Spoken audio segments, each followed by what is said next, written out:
don't look back or you might lose the race. Those are important words of warning for anyone running in a race. The idea being that if you're leading and turn your head to check on your competitors, it might slow you down enough to lose the race.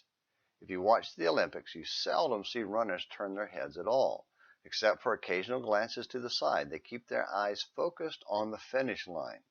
Winning is too important and the risk too great. And that's a great principle that applies in life as well as track.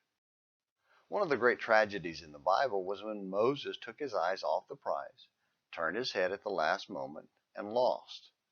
We've been studying the great struggle between Moses and the rebellious generation during the wilderness wandering. God kept stopping them until they were just about broken. Through it all, Moses remained focused and faithful until the end, when Israel started one more whimpering last gasp fight with him, Numbers 20 verses 1 through 13. Sadly, that was when Moses turned his head and lost the right to enter the promised land. There in the wilderness of sin, Israel fought with Moses again because there was no water. That's in verse 2. The people's whining was just pathetic. Why did you bring us out here to die? Verse 3. How many times have they said that just to see God give miraculous provisions?